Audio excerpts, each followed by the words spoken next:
नमस्कार दोस्तों, कैसे हैं आप लोग। आज हम पढ़ने वाले हैं कक्षा 12 के लिए मुक्ति यज्ञ।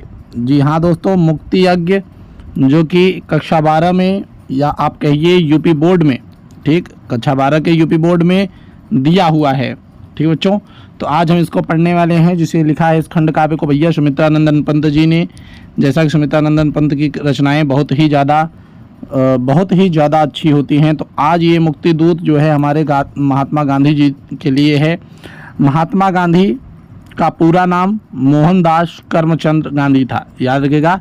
महात्मा गांधी के नाम से इन्हें फेमस किया गया। महात्मा यानी महान है जो आत्मा, ठीक, याद रखिएगा। महात्मा यानी महात्मा का संधि विच्छेद महात्मा हो जाता है, बस समझ लीजिए। तो महात्मा इन्हें इसीलिए कहा गया क्योंकि इन्होंने बहुत से कार्य ऐसे किए जो कि दूसरों के हित में थे। अपने सुखों को त्याग कर, अब बस ध्यान दीजिएगा कि मुक्ति यज्ञ खंड काव्य में गांधी जी को नायक के रूप में चित्रित किया गया है।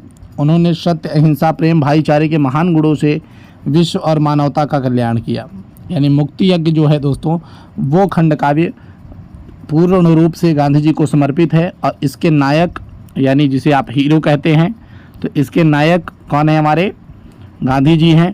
और इन्हें जो है एक सत्यवादी, अहिंसक, प्रेमवादी तथा भाईचारे को बढ़ाने वाले के रूप में प्रस्तुत किया गया है, ठीक, याद रखिएगा। और ये गांधी जी का चरित्र आज हम पढ़ने वाले हैं। तो गांधी जी का चरित्र निम्न प्रकार से है, ठीक दोस्तों। तो अब आप देखिए, मैं आपको बता दूं, अगर आप यही लिख के आएंगे तो भैया 100% है कि आपको पूरा नंबर मिलेगा। यानी आपको टोटल नंबर पाने से कोई नहीं रोक सकता चरित्रण में, ठीक।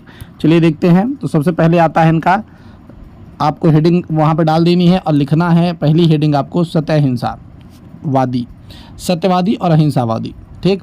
तो महात्मा गांधी सत्यवादी और अहिंसावादी हैं। सत्यवादी यानी सत्य बोलने वाला, और अहिंसावादी यानी हिंसा न करने वाला। हिंसा यानी मार झगड़ा न करने वाला व्यक्ति को हम क्या कहते हैं? अहिंसावादी। तो महात्मा गांधी एक ऐसे व्यक्ति थे जो हमेशा सत्य बोलते थे, और एक अहिंसावादी यानी लड़ाई झगड़े पर ध्यान न देने वालों में से थे। उन्होंने कभी भी झूठ बोलना स्वीकार नहीं किया, उन्होंने हमेशा सत्य ही बोला। साथ ही उन्होंने भारत को आज़ाद कराने के लिए अहिंसा का मार्ग चुना। इसका एक उदाहरण मैं आपको अभी यहाँ पे बता सकता हूँ। आपने असहयोग आंदोलन का नाम सुना होगा। ये आंदोलन बहुत फेमस है, ठीक, याद रखिएगा। असहयोग आंदोलन, असहयोग आंदोलन, ठीक। ये आंदोलन बहुत ज़्यादा फेमस है। इसका एक कारण भगत सिंह भी हैं, ठीक। इसी में इन्होंने भगत सिंह ने साथ दिया था इनमें, इसी, और उसके बाद इसके बंद हो जाने के बाद वो जो है उग्र स्वभाव के हो गए थे। तो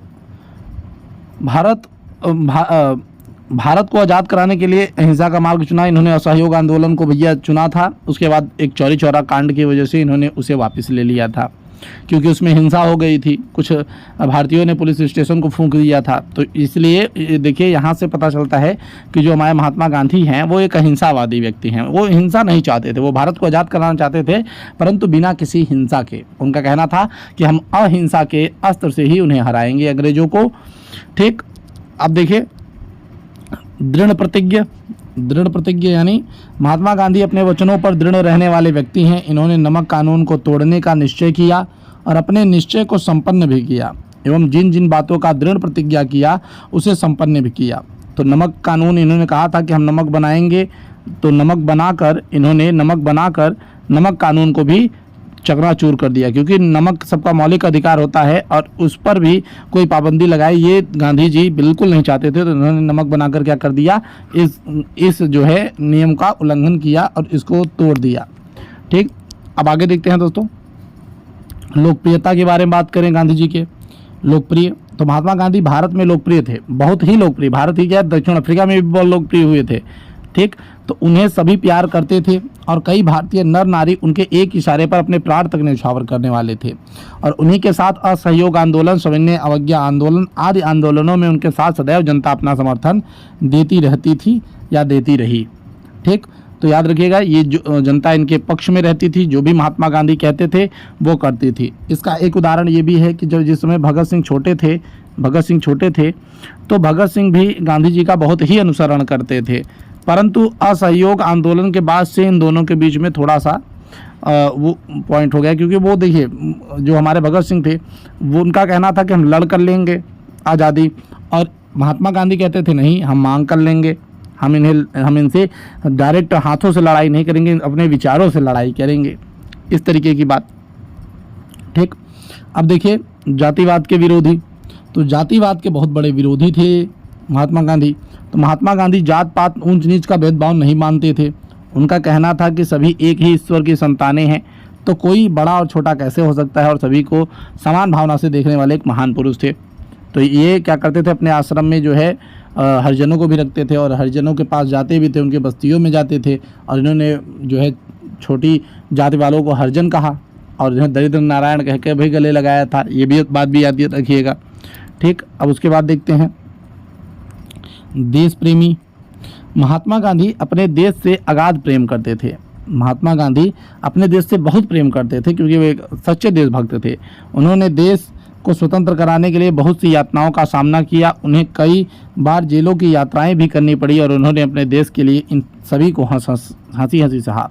यानी देश प्रेम के कारण ही इन्होंने बहुत से जो है अंग्रेज़ों के भी अत्याचार सहे, परंतु ये हटे नहीं, ये डिगे नहीं अपने मार्ग से। और आपको पता होगा पूना पैक्ट भी इनका यरवदा जेल में जब ये थे तभी आया था। तो स्वतंत्रता के पुजारी थे महात्मा गांधी, स्वतंत्रता के पुजारी हैं।